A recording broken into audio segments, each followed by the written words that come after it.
नमस्कार, मैं ऋचा सिंह और आप देख रहे हैं सी न्यूज भारत। वक्त हो चुका है न्यूज बुलेटिन का। इस बुलेटिन में बात करेंगे बुलंदशहर की, जहां कलेक्शन एजेंट से हुई 9.50 लाख रुपए की लूट का पुलिस ने किया खुलासा। आगे चर्चा करेंगे गाजीपुर की, जहां अटल बिहारी वाजपेयी की 5वीं पुण्यतिथि पर 12 चवर में हुआ श्रद्धांजलि सभा का आयोजन।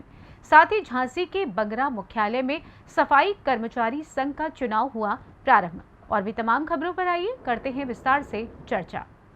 खबर बुलंदशहर से है, जहां कलेक्शन एजेंट से 9.50 लाख रुपए की लूट की वारदात का खुलासा हुआ है। कलेक्शन एजेंट ने ही रची थी अपने साथियों के साथ लूट की साजिश। आपको बताते चले कि पुलिस और स्वाट टीम ने कलेक्शन एजेंट समेत एजेंट के साथी 8 लुटेरों को किया गिरफ्तार।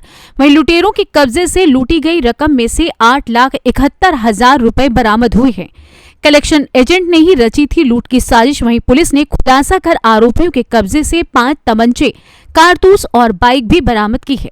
बताते चलें कि 14 अगस्त को बुलंदशहर सिटी कोतवाली क्षेत्र के मोहल्ला प्रेमनगर में कलेक्शन एजेंट से लूट की वारदात हुई थी।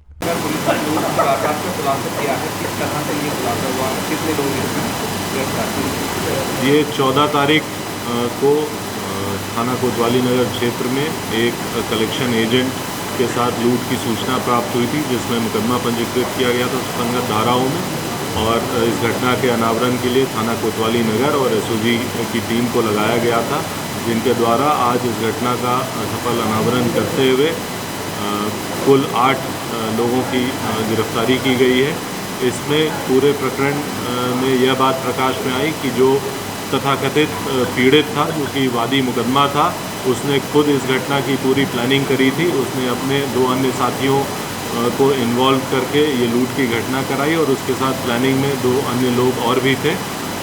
घटना के बाद ये लोग पैसे को कई जगह छुपा भी दिए थे, अलग अलग इन लोगों ने पैसे बांट भी लिए थे, जिसके आधार पर जिन जिन लोगों के पास ये पैसे थे उन सभी लोगों को गिरफ्तार किया गया है।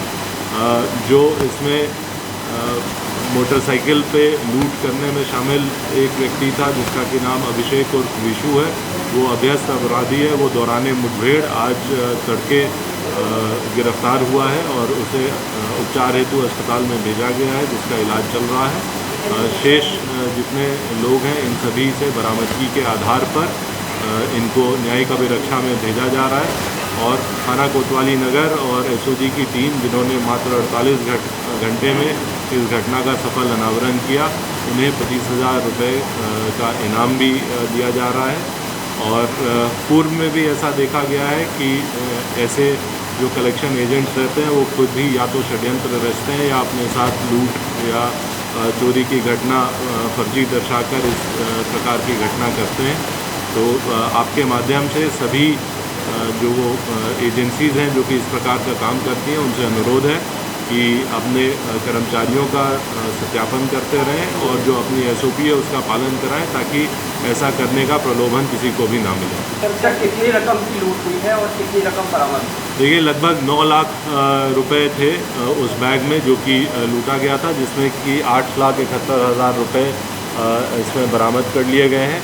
इनके पास से वो मोटरसाइकिल जो कि घटना में प्रयुक्त की गई थी वो बरामद कर लिया गया है और जो अभियुक्तगण हैं उनके पास से कुछ अवैध असला भी बरामद हुआ। इसमें से एक व्यक्ति अभिषेक, जो कि मुठभेड़ में घायल हुआ है, वो अभ्यस्त अपराधी है। उस पर पूर्व के भी थाना गुलावटी और गाजियाबाद में मुकदमे पंजीकृत। बुलंदशहर से सी न्यूज संवाददाता नितिन सिंह राजपूत की रिपोर्ट। खबर गाजीपुर से है, जहां अटल बिहारी वाजपेयी की 5वीं पुण्यतिथि 12 चवर विकासखंड के अमवा सिंह ग्राम पंचायत में श्रद्धांजलि सभा का आयोजन हुआ, जिसमें मुख्य अतिथि राज्यसभा सांसद नीरज शेखर रहे। उन्होंने अटल बिहारी वाजपेयी के चित्र पर माल्यार्पण कर उपस्थित जनता को संबोधित किया। वहीं मीडिया से प्रेस वार्ता में अमावा सिंह सती धाम पर जाने वाले रोड, शौचालय व श्रद्धालुओं के ठहरने की अव्यवस्था को दूर करने की बात कही। कार्यक्रम की पूरी व्यवस्था ग्राम प्रधान धर्मेंद्र सिंह ने की, वहीं संचालन वासुदेव पांडे ने किया। सुनील सिंह, लोहा सिंह, अजय सिंह, सतपाल सिंह, राम वचन सिंह, राजेश सिंह, राजन खरवार, शिवचंद्र, राम, राजेश शर्मा जैसे सम्मानित जनता उपस्थित रही। की थी जिसमें गांव के सभी लोग उपस्थित थे, गांव के गणमान्य लोग थे, पार्टी के लोग थे। हम लोग ने बताया जिस तरह अटल जी ने देश के लिए काम किया, चाहे प्रधानमंत्री रहते हुए तब या उसके पहले, लगातार 51 से जब तक उनकी मृत्यु नहीं हुई तब तक वो पार्टी और देश के लिए काम करते रहे। उन्होंने जीवन भर संघर्ष किया देश की एकता और अखंडता के लिए। देश में जो कुछ ऐसे जगहें थी, जैसे कश्मीर की बात थी, उस पर हमेशा अपनी बात कहते रहे। तो जब सबसे बड़ी उपलब्धि मैं उनकी मानता हूँ जो उन्होंने काम किया सड़कों पर। तो मैं खुद आ रहा हूँ, मैं प्रधान जी से ही बात करूँगा और किस विभाग ने इस सड़क को बनाया है उससे भी बात करके इसको फिर से रिपेयर कराया जाएगा और सारी सुविधाएं उनको दी जाएंगी। हम लोग कहेंगे, अभी प्रधान जी से बात हुई, अभी देखेंगे उसमें क्या किया जा सकता है। मैं इनको भी कहा हूँ किस तरह कहीं एक केंद्र बनाए, समुदाय केंद्र बनाया जाए, उसकी बात चल रही है। आने वाले समय में आप सारी सुविधाएं देखेंगे क्योंकि यहाँ बहुत श्रद्धा है इस जगह की, और ना केवल गाज़ीपुर के आसपास के लोग बल्कि बलिया और बिहार से भी लोग आते हैं। तो इसलिए मैं यहाँ की महत्वता हम लोग जानते हैं इस क्षेत्र के लिए और इस जगह के लिए पूरा काम। गाजीपुर से सी न्यूज़ संवाददाता रमेश यादव की रिपोर्ट। खबर झांसी के बंगरा मुख्यालय से है, जहां उत्तर प्रदेश सफाई राज्य कर्मचारी संघ के ब्लॉक स्तरीय चुनाव के तहत विकासखंड बंगरा में सफाई कर्मचारी संघ का चुनाव होना है, जिसमें जिलाध्यक्ष पद के दावेदार ओम प्रकाश टिंकल, भारत सिंह सहित जिला मंत्री, कोषाध्यक्ष आदि पदों के लिए अलग अलग प्रत्याशियों ने वोट मांगे। इस दौरान सभी पदों के दावेदारों ने ब्लॉक बंगरा परिसर में मौजूद होकर एकता की मिसाल पेश की एवं वोट मांगे। अध्यक्ष पद के दावेदार नेता बोले, अब सफाई कर्मचारियों का शोषण बर्दाश्त नहीं किया जाएगा, बिना जांच कोई कार्रवाई नहीं होगी। पदाधिकारियों का माल्यार्पण कर स्वागत किया गया और कहा कि संगठन में बल होता है, सफाई कर्मचारियों का शोषण अब कतई बर्दाश्त नहीं किया जाएगा और सफाई कर्मचारियों की हर समस्या को लेकर शासन और प्रशासन से मिलने का भी कार्य किया जाएगा। आए दिन कहीं न कहीं ये सुनने को मिलता है कि सफाई कर्मचारियों पर कार्रवाई की जाती है, लेकिन अब बिना किसी जांच के और तथ्यों के आधार पर कार्रवाई नहीं करने दी जाएगी। आज जो बंगरा मुख्यालय में आप लोगों की मीटिंग की गई है, किस संबंध को मीटिंग की गई है और कितने यहाँ सफाई कर्मी आपके यहाँ मौजूद रहे, क्या है? आज निर्वाचन के संबंध में आज इधर एक बैठक की गई, जिसमें विकासखंड बंगरा के सम्मानित साथी 100% उपस्थित रहे और उन्होंने मुझे जीत के लिए पुनः बधाई दी एवं उन्हें अग्रिम बधाई देते हुए कहा कि हम तुम्हारे साथ हैं, कंधे से कंधा लगा चलेंगे। और मैं उसी क्रम में उनसे विश्वास दिलाता हूं कि मैं उनके साथ बाखूबी जब मेरी जरूरत होगी उनके उस समय में उपस्थित रहूंगा। झांसी से सी न्यूज़ संवाददाता धीरेन्द्र सोनी की रिपोर्ट। पूर्वी चंपारण जिले के मधुबन थाना क्षेत्र के कृष्णा नगर पुल के समीप गुरुवार की अहले सुबह मधुबन कोचिंग जा रहे फेनहारा थाना क्षेत्र के मनकरमा निवासी बसंत सिंह के 16 वर्षीय पुत्र लक्ष्य सिंह को मधुबन से आ रहे अज्ञात बाइक सवार अपराधियों ने गोली मारकर हत्या कर दी। देखते देखते घटनास्थल पर ग्रामीणों की भीड़ पहुंच गई। घटना स्थल पर ससमय पुलिस प्रशासन के न आने के बाद ग्रामीणों एवं जनप्रतिनिधियों में काफी रोष देखने को मिला। पुलिस प्रशासन के प्रति रोष व्यक्त करते हुए स्थानीय मुखिया सत्येंद्र नारायण सिंह ने मधुबन पुलिस पर आरोप लगाते हुए कहा कि घटना के संदर्भ में मधुबन पुलिस को लगातार सूचना देने का प्रयास किया जा रहा था, लेकिन पुलिस बार बार फोन काट रही थी। उन्होंने आरोप लगाया कि करीब 2 किलोमीटर की दूरी तय करने में पुलिस को 1.5 घंटे का समय लगा है। वहीं मृतक के भाई अंकित सिंह ने पुलिस प्रशासन पर आरोप लगाते हुए कहा कि पुलिस केवल सड़कों पर चालान काटने में ही व्यस्त रहती है। गोली लगने के 1.5 घंटे बाद तक पुलिस घटनास्थल पर नहीं पहुंची, जो पुलिस प्रशासन की असफलता का परिणाम है।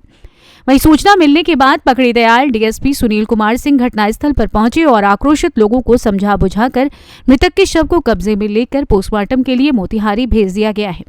इस संदर्भ में उन्होंने बताया कि अपराधियों के द्वारा घटना को अंजाम दिया गया है। पुलिस विभिन्न पहलुओं पर जांच कर रही है।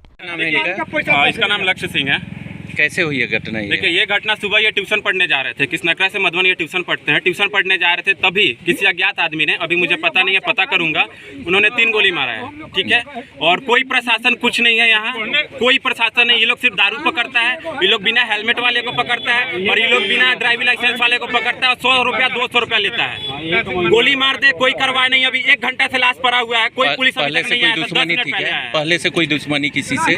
बच्चा का क्या दुश्मनी, जो पढ़ने वाला है। उम्र है? 15 साल उम्र है। कहाँ मधुबन पढ़ने आते? मधुबन पढ़ने जाता है और मधुबन सेंट्रल कहाँ रहते थे? क्या कहाँ घर कहाँ हुआ? इसका घर मनकरवा हुआ, थाना फिनहारा है। अच्छा, आपका नाम? मेरा नाम अंकित सिंह है, आप इसके कौन छोटे हुए? बड़े भाई है हम। मोतिहारी से सी न्यूज संवाददाता अजय मिश्रा की रिपोर्ट। थाना रामकोट तहसील सीतापुर के अंतर्गत 2 बांग राजस्व ग्राम रस्यौरा व दारानगर के पास स्थित, जिसमें अभी प्रत्येक वर्ष आम के पेड़ों में फसल आती थी, परंतु वन विभाग व उद्यान विभाग की मिलीभगत से उन पेड़ों को निष्प्रयोजन दिखा करके उनका 10 पेड़ों का परमिट जारी कर दिया। ऐसा क्षेत्रीय वन दरोगा द्वारा बताया गया है। जिन 10 आम के पेड़ों का परमिट जारी किया गया था, उनमें फसलें आती थी। 10 के स्थान पर 12 पेड़ काटे गए हैं, जिसमें एक बड़हल का क्षेत्रीय वन दरोगा, जिनका मोबाइल नंबर 6307657511 बताया गया, परंतु वृक्षारोपण के नाम पर वृक्ष तो प्रत्येक वर्ष लाखों की संख्या में हरियाली के लिए लगाए जाते हैं, परंतु हरे भरे पेड़ों को बचाया जाना उतना ही उचित है जितना नए पेड़ वृक्षारोपण हेतु लगाए जाते हैं। सीतापुर से सी न्यूज संवाददाता अवनीश सिंह की रिपोर्ट। फिलहाल न्यूज बुलेटिन में बस इतना ही। देश दुनिया की तमाम खबरों की जानकारी के लिए आप देखते रहें सी न्यूज भारत। हर खबर आपके साथ, आपके हाथ।